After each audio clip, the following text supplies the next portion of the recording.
नाजरीन, तारीख का ये अजीब सितम है कि रसूलुल्लाह सल्लल्लाहु अलैहि वालैहि वसल्लम मुशरकीन की रेशा दवानियों की वजह से मक्का से हिजरत करके मदीना आने पर मजबूर हुए तो फर्जंद रसूल सल्लल्लाहु अलैहि वालैहि वसल्लम को इन मुशरकीन के मुनाफिक औलाद की साजिशों के बिना पर 28 रजब 60 हिजरी को मदीना छोड़कर मक्का और फिर इराक की तरफ हिजरत करना पड़ी। हजरत इमाम हुसैन अलैहिस्सलाम जब इमाम हसन अलैहिस्सलाम की शहादत के बाद जिंदगी के इस अहद में दाखिल हुए, जिसके बाद आपके अलावा पंजतन में कोई बाकी न रहा, तो आपकी जिंदगी तल्ख तर हो गई। नौबत यहाँ तक पहुँच गई कि खामस आले अबा पंजतन के 5वें तन हजरत इमाम हुसैन अलैहिस्सलाम से यजीद इब्न मुआविया लईन के लिए बैत का मुतालिबा किया गया। यजीद किसी भी हैसियत से मुसलमानों का हाकिम बनने का अहल न था, इसलिए सैयदना इमाम हुसैन अलैहिस्सलाम ने खामोशी इख्तियार करने की बजाय जिद्दोजहद का रास्ता इख्तियार किया और अजीमत की एक मिसाल कायम की।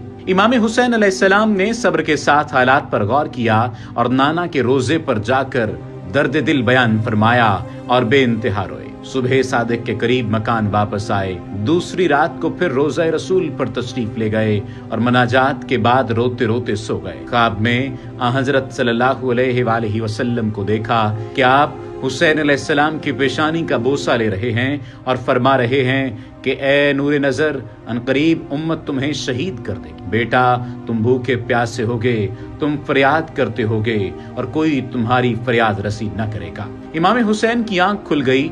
आप घर वापस तशरीफ लाए और अपने अहले खाना को जमा करके फरमाने लगे कि अब इसके सिवा कोई चाराए कार नहीं है कि मैं मदीना को छोड़ दूं। तर्क वतन का फैसला करने के बाद रोज़ा इमाम हसन और मज़ार जनाब सैयदा पर तशरीफ ले गए। भाई से रुखसत हुए, माँ को सलाम किया, कब्र से जवाबन सलाम आया। नाना के रोजे पर रुखसत आखिरी के लिए तशरीफ ले गए, रोते रोते सो गए। सरवरे कायनात सल्लल्लाहु अलैहि वसल्लम ने ख्वाब में सब्र की तलकीन की और फरमाया, बेटा, हम तुम्हारे इंतजार में हैं। मीर अनीस ने इमाम हुसैन अलैहिस्सलाम की अपने महबूब वतन मदीना मुनव्वरा से रुखसत को यूं बयान फरमाया है कब्र पे नाना की मुकद्दम मुझे जाना, क्या जानिए फिर हो कि न हो शहर में आना।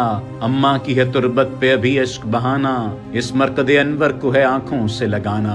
आखिर तो लिए जाती है तकदीर वतन से, चलते हुए मिलना है अभी कब्र हसन से। पैदल शहीदी रोज़ा अहमद को सुधारे, तुरबत से सदा आई कि आ मेरे प्यारे। तावीज से शब्बीर लिपट कर ये पुकारे, मिलता नहीं आराम नवासे को तुम्हारे। खत क्या है अजल का ये पयाम आया है नाना, आज आखिरी रुखसत को गुलाम आया है नाना। मैं एक तने तन्हा हूँ सितमगार हजारों, एक जान है और दर पे आजार हजारों। एक फूल से रखते हैं खलिशे खार हजारों, एक सर है फकत और खरीदार हजारों। वहाँ जमा कई शहर के खूंरेज हुए हैं, खंजर मेरी गर्दन के लिए तेज हुए हैं। फरमाइए अब जाए किधर आपका शब्बीर, यहाँ कैद की है फिक्र उधर कत्ल की तदबीर। तेगे हैं कहीं मेरे लिए और कहीं जंजीर, खूंरेजी को काबे तलक आ पहुंचे हैं बेपीर। बच जाऊं जो पास अपने बुला लीजिए नाना, तुरबत में नवासे को छुपा लीजिए नाना। उलमा का बयान है कि इमाम हुसैन 28 रजब 60 हिजरी के रोज मदीना मुनव्वरा से मक्का मुअज़्ज़मा की तरफ रवाना हुए। सवाल ये है कि इस दिन नबी करीम सल्लल्लाहु अलैहि वसल्लम का नवासा ज़हरा सलामुल्लाह अलैहा और अली अलैहिस्सलाम का लख्त जिगर, कायनात का अजीम इंसान अपना वतन क्यों छोड़ रहा है। इमाम खुद इसकी वजह बयान करते हैं, फरमाते हैं, मैंने अपने जद रसूल खुदा सल्लल्लाहु अलैहि वसल्लम की उम्मत की इस्लाह और बाबा अली मुर्तजा अलैहिस्सलाम की सीरत पर चलने के लिए कयाम किया है।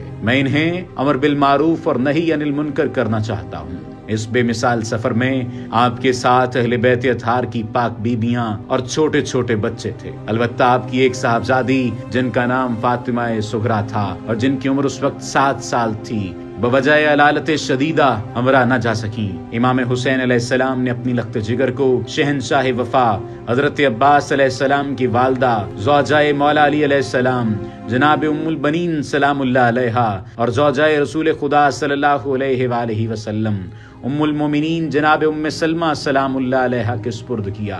इन दोनों पाक माओं को खुदा हाफिज कहा और इंसानी तारीख की सबसे बड़ी कुर्बानी देने चल दिए।